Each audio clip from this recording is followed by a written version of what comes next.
For Studio Ghibli, creating masterpieces is nothing out of the ordinary. In the decades since its founding, fans of the studio's films have been enchanted by the mystical world of Spirited Away, immersed in the high-stakes conflict of Princess Mononoke, and heartbroken by the dark tragedy of Grave of the Fireflies, among countless others. Yet, among the nigh unwavering greatness and variety of its portfolio, one of Studio Ghibli's greatest productions has often gone overlooked. The beautiful, artistic, cinematic treasure that is The Tale of the Princess Kaguya. This film, the most expensive film ever produced in Japan at the time of its release in 2013, is a retelling of the 10th century anonymous Japanese folktale known as The Tale of the Bamboo Cutter. Maybe you've heard of it, and if you want to avoid spoilers, now's the time to plug your ears. I'll let you know when it's safe. One day, an old bamboo cutter finds a thumb-sized infant inside of a glowing bamboo stalk. That's Kaguya. He and his wife decide to raise her as their daughter. Kaguya begins to grow at an extreme speed, learning to walk and talk within only a few days.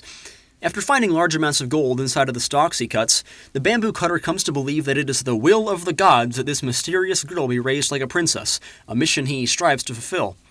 Kaguya quickly reaches adulthood, attracting the attention of wealthy suitors who arrive in hopes to marry her, but she isn't interested and sends them all off with impossible tasks to complete, much to the chagrin of her father.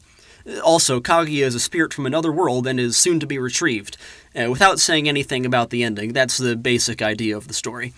The original tale is rather short, being only around 40 pages from start to finish, depending on the copy when translated into English. As such, the over 2-hour-long film serves as an expanded adaptation of its source material, including most all of the original story while also setting out to answer the question, what would Princess Kaguya actually think and feel during her ultimately short time on Earth as the events of her story unfurled?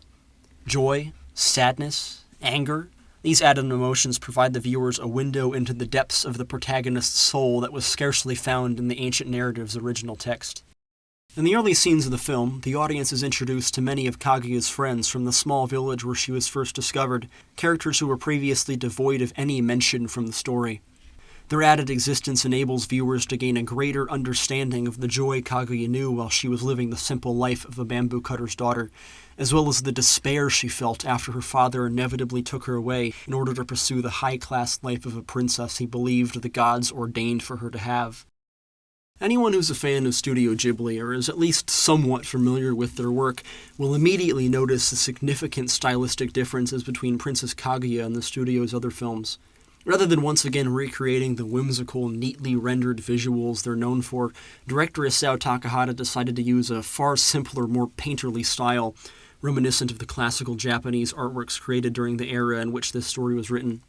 Consequently, each and every one of the creative choices made throughout this film jumps right out at the audience so much more, lending greatly to its atmosphere and emotional impact. This is illustrated no more clearly than in a scene found not long after Kaguya's arrival at her newly constructed palace. A party is held in celebration of her coming of age, but rather than being allowed to participate, Kaguya is forced to sit behind a curtain for its entire duration. She overhears as the noblemen in attendance begin to ask when they'll be allowed to see her and question whether or not she's truly as beautiful as they've heard, if she exists at all. Distraught by what she hears, Kaguya runs away, leading to one of the most visceral animated sequences ever put to film. I just have to show it to you. As Kaguya runs, the visual style of the film begins to shift drastically, the details of the scene all falling away, replaced by ominous streaks of black paint and blotches of bleak color, mirroring the messiness and uncertainty of the thoughts streaming through her mind. All she knows is that she wants to be away from this place that is so foreign to her, away from her lavish life as a princess, so she runs. She runs all the way back to the one place she has ever felt any true sense of happiness or belonging, the small farming village where she grew up, only to find that all of the people whom she once cared for, who cared for her, are gone. She is alone. She gives up all hope of ever returning to the quiet existence she once knew. In the running scene, as well as many others throughout the film, color is utilized to masterful effect, subtly conveying the emotion of every shot to the audience. As a rule, a bright, warm color palette is used in joyous scenes, vividly showcasing Kaguya's free spirit as she spins beneath falling cherry blossoms or imagines herself flying through the air with a long-lost friend. During tense, sorrowful scenes, however, dark, desaturated, cool colors are used, the bleakness of the visuals reflecting the bleakness of the princess's undesired royal life.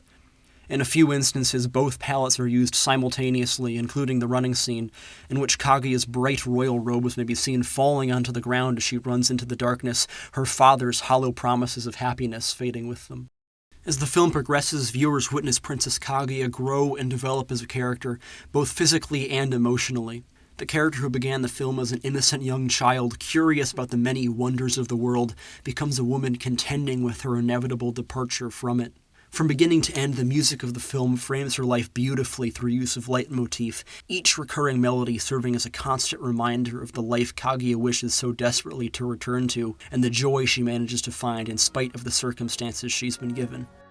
Ultimately, despite its often unrelenting sadness, Isao Takahata's The Tale of the Princess Kaguya is a film about the beauty of life. While of course it can be filled with hopelessness, hardship, and strife, a light always shines through. Each and every one of life's troubles are worth suffering for the moments of joy found in between, no matter how brief they may be. As the story progresses, Kaguya's discontent, anger, and regret becomes a profound gladness that she ever had the ability to experience life on Earth at all, in both its joys and hardships. Whether you have 50 years or only 5 minutes until you depart, the life of Princess Kaguya is a call to use every moment available to seek out every scrap of beauty this world has to offer.